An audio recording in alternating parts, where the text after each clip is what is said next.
When you're driving a long distance, it's reassuring to have signs along the route that tell you when to turn or when your exit's coming up. And the same holds true when you're teaching your child to read. There are signposts along that road. Let's talk through 5 steps involved in teaching your child to read, and I'll point out the signpost for each one that will tell you when she's ready to take the exit and move on to the next step.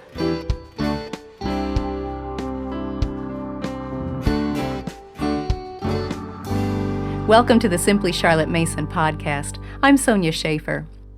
Teaching your child to read can sometimes seem like a daunting task. I remember the fear and trepidation I felt with my first child. I was so afraid I was going to do it wrong and ruin her. I could just imagine the whole sad scenario in my head. I would make one mistake in teaching her how to read, and it would mean all the difference to her life. She would never read. She could never go to college. She could never get a good job. She would end up a bitter old woman who hated her mother because I messed up teaching her how to read. Isn't it amazing how our minds go down those dark paths so quickly? Well, the truth of the matter is, if you surround your child with good conversations and a literature-rich environment, she's most likely going to do the heavy lifting for herself. In fact, you'll probably have a hard time preventing her from learning how to read when she's ready. And that's the key. So much of the process of teaching your child to read is based on readiness. When is my child ready to take the next step?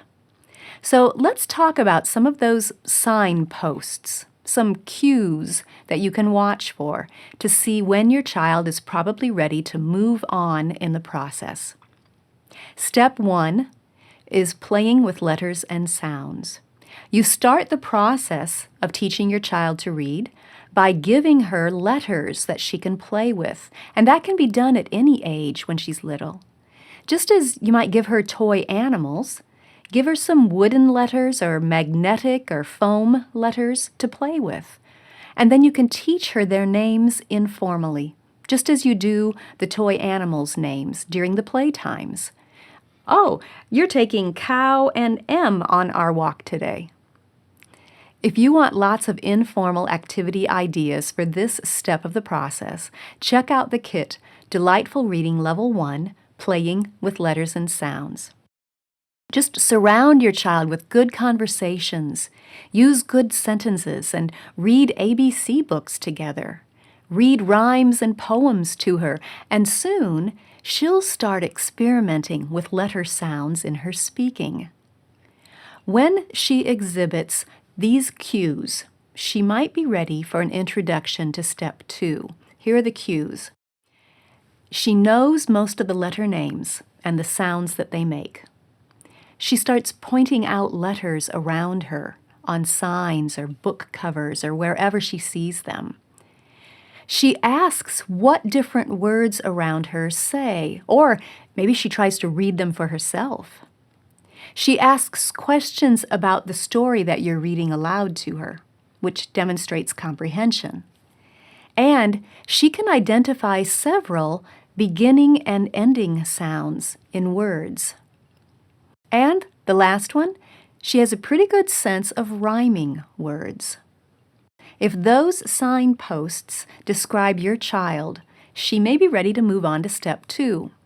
Now, to find out whether she is ready for the next step, you simply present a little bit of it and see if your child understands, see if it clicks. I like to think of that process as knocking on a door. Just knock and see whether it's ready to open.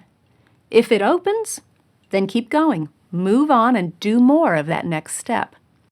But if, on the other hand, you knock and the child is confused or frustrated, then back off. Just continue doing your current step for a few more weeks and then knock on that door again. You'll be able to tell when it's ready to open, when the child is ready to move on. The whole process is going to go much smoother if you're patient and you proceed at each child's individual pace. Respect the child as a person, knock on the door, see if it's ready to open. Step 2 in teaching your child to read is going to be word building.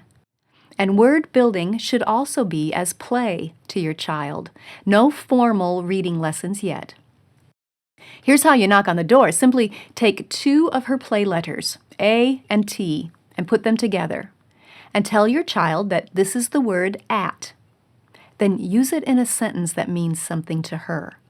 We use this word when we say, we are at home, or we are at the park. Then let that idea rest for a while. Later on that day, or the next day, put those 2 letters together again and see if she remembers what word they make. If not, tell her and then set it aside again. No hurry, no pressure. But if she does remember that word, then grab a C or an H. See if she can tell you what sound that letter makes. Here's a C. Do you remember what sound it makes? And then put it at the front of at and say the 2 sounds separately. K, at, k, at.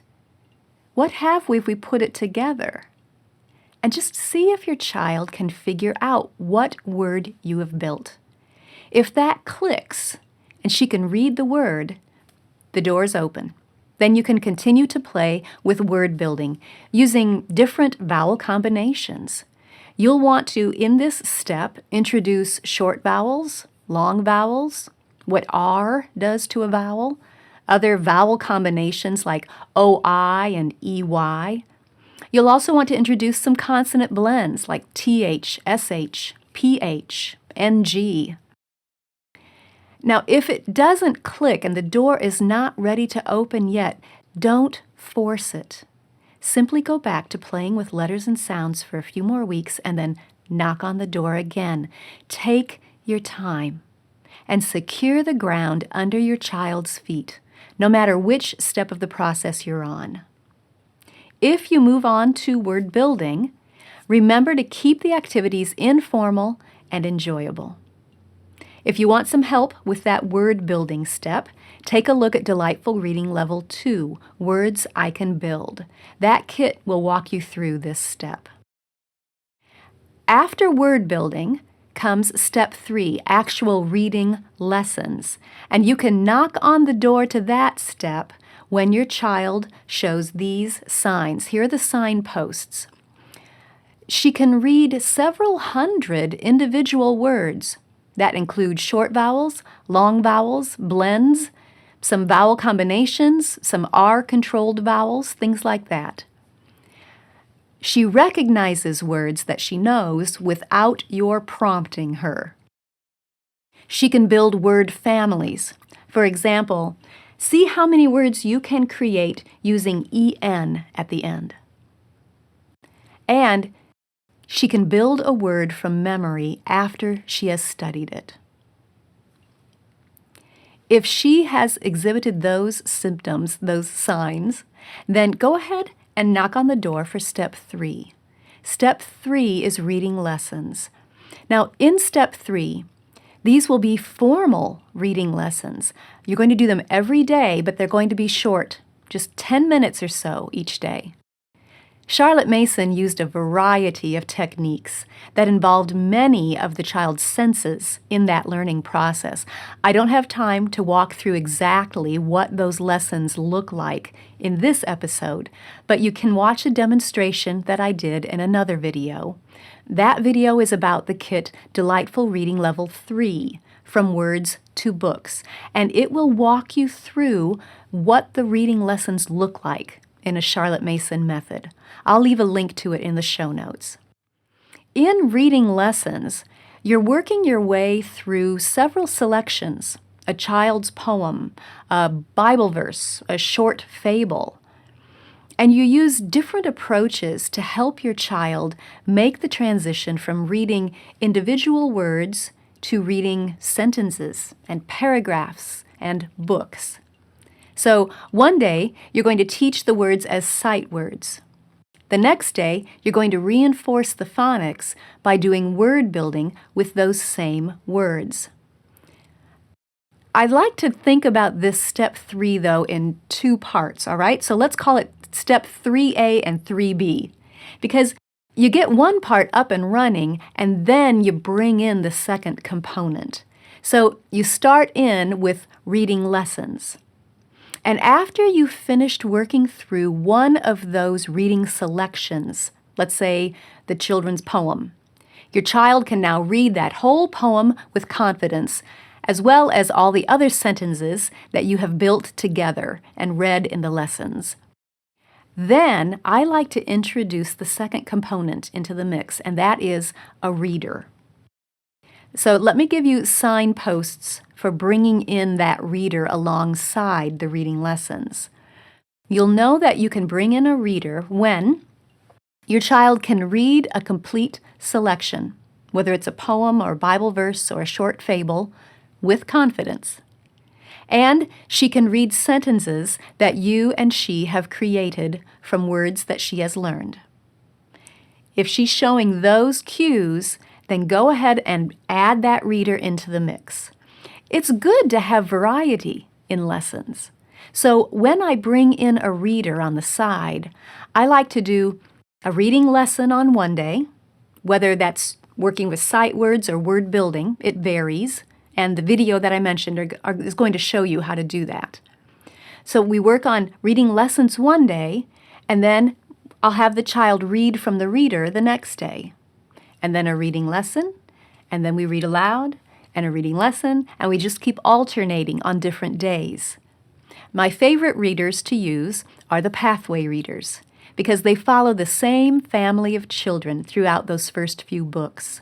My kids formed a relation with Peter and Rachel and Andrew, and they were always eager to find out what was going to happen next with them. The first book in that series is called First Steps. So that's the book that I bring in alongside the reading lessons first. Then we just continue with reading lessons and reading from the readers until the child is ready to move on to the next step, which is drop the formal lessons and just practice reading in order to gain fluency. Here are the signposts to help you know when your child might be ready for that step. If your child is hesitant and looks for help with most of the words or even half of the words in a sentence, stay on step 3 with reading lessons alongside reading from a reader and alternating them on different days. But if your child reads more than half of the words on her own, and she tries to read the others and gets a lot of the beginning sounds and some of the other sounds correct, she just needs your help fine-tuning and sounding out sometimes, then go ahead and stop reading lessons and knock on the door for step 4, which is just reading practice. Step 4, well, here's how to knock on the door for this step. Set aside the reading lessons for a couple of weeks and just have your child read aloud to you every day. You are looking for gradual improvement in her reading fluency. Fewer hesitations, less help from you, more smoothness, more recognition of words you thought she was going to stumble over, but she didn't, more speed. If it's helpful, you might discreetly keep count on your hand. Hide it under a couch pillow or behind your leg or something, but keep count how many hesitations or stops or how many times you had to help. And then after we're done reading, go record those counts somewhere. That way, you can see accurately over time whether your child is progressing or struggling.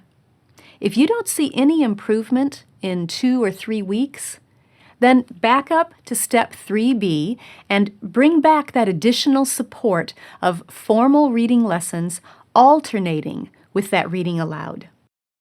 Do that for another 3 or 4 weeks, and then knock on the door again and see if she's ready to stop the lessons and just do reading practice. If your child is reading most words without your help, she probably just needs more reading practice in order to gain fluency. So give her the opportunity to read aloud to you every day or two, working through the pathway readers, until she completes Days Go By, More Days Go By, Busy Times, More Busy Times, New Friends, and more new friends. When you're having your child practice reading aloud, there are several ways that you can slice and dice the books into individual reading sessions. You could set a certain number of pages to be read and stop at the end of the last page, regardless of where it is in the storyline. Another option is set the timer for 10 or 15 minutes and stop when it dings, regardless of where you happen to be in the chapter. Third option is to look through the chapters ahead of time and divide them according to episodes. With that option, one reading might be a little longer or a little shorter than another, but you pay more attention to the storyline and you stop at logical spots. Choose the option that works best for your child. The main thing is to avoid dragging out a reading session forever.